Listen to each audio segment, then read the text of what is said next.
श्री स्वामी समर्थ। घरातील एकाने केलेली भक्ती घरातील प्रत्येकाचे रक्षण करते।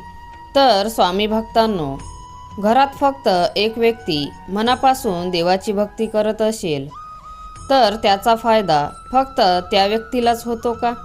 तर नाही। त्या भक्तीमुळे संपूर्ण घरात सकारात्मकता, शांतता आणि सद्भावनेचे वातावरण निर्माण होऊ शकते। पण हे नेमकं कसं, हे जाणून घ्यायचं असेल तर हा व्हिडिओ शेवटपर्यंत नक्कीच ऐका। जय जय स्वामी समर्थ। आपल्या घरात अनेक प्रकारची माणसं असतात। कोणी रोज पूजा करतं, कोणी फक्त देवाला नमस्कार करतं, कोणी मंदिरात जातं, तर कोणाला भक्तीसाठी वेळच मिळत नाही। पण कधीकधी घरातली एक व्यक्ती अशी असते जी नियमितपणे देवाचं नामस्मरण करते, प्रार्थना करते आणि चांगलं आचरण ठेवण्याचा प्रयत्न करते। अशा व्यक्तीची भक्ती केवळ तिच्यापुरती मर्यादित राहत नाही, कारण भक्तीचा सर्वात सुंदर परिणाम म्हणजे आपल्या मनात होणारा बदल। जेव्हा एखादी व्यक्ती रोज श्रद्धेने नामस्मरण करते तेव्हा तिच्या मनाला शांतता मिळू शकते। मन शांत असेल तर तिच्या बोलण्यातही संयम येतो आणि घरात एक व्यक्ती रागाच्या क्षणी शांत राहिली, वादाच्या वेळी समजून घेतलं, दुःखाच्या वेळी धीर दिला, तर त्याचा परिणाम संपूर्ण कुटुंबांवर होतो। म्हणूनच म्हणता येईल, एका व्यक्तीची खरी भक्ती संपूर्ण घरासाठी सकारात्मक वातावरण तयार करू शकते। पण इथे एक महत्त्वाची गोष्ट समजून घ्या। याचा अर्थ असा नाही की घरातल्या एका व्यक्तीने पूजा केली म्हणजे घरातील प्रत्येक संकट आपोआप दूर होईल। भक्ती ही कोणतीही जादूची हमी नाही, पण भक्तीमुळे आपल्या विचारांमध्ये श्रद्धा, संयम, सकारात्मकता आणि सेवाभाव वाढू शकतो। आणि हे गुण जेव्हा घरातील एका व्यक्तीमध्ये येतात तेव्हा त्याची सुंदर छाप इतरांवरही पडू शकते। समजा घरात एखादी व्यक्ती दररोज सकाळी उठून शांतपणे म्हणते, श्री स्वामी समर्थ, माझ्या घरातील प्रत्येकाला सुख, शांती आणि सद्बुद्धी द्या।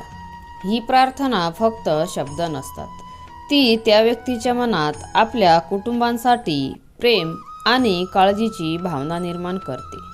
आणि जेव्हा घरात प्रेमाने बोलणारी, इतरांना समजून घेणारी आणि गरजेच्या वेळी मदतीला धावून जाणारी व्यक्ती असते तेव्हा घराचं वातावरण बदलायला सुरुवात होतं।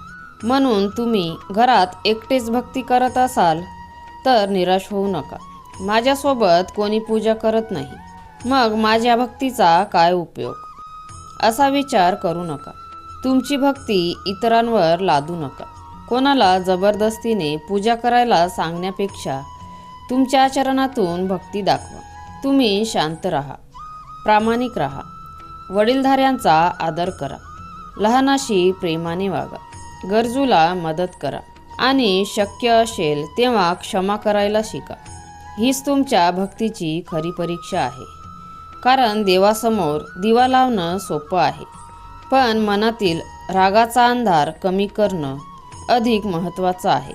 नामस्मरण करणं सोपं आहे, पण अडचणीच्या वेळी श्रद्धा आणि संयम टिकवणं ही खरी साधना आहे। म्हणून आजपासून एक छोटासा संकल्प करा।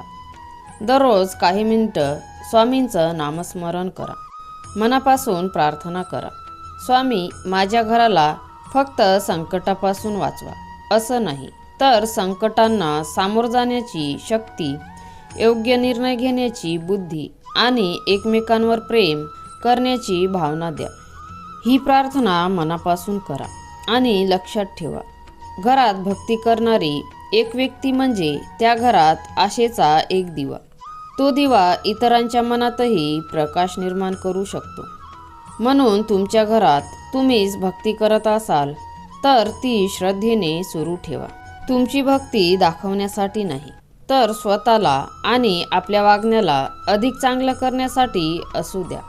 तर मित्रांनो, जर तुम्हाला स्वामींचे विचार आवडत असेल तर स्वामी सेवा या चॅनलला सबस्क्राईब करा आणि कमेंटमध्ये श्री स्वामी समर्थ नक्की लिहा।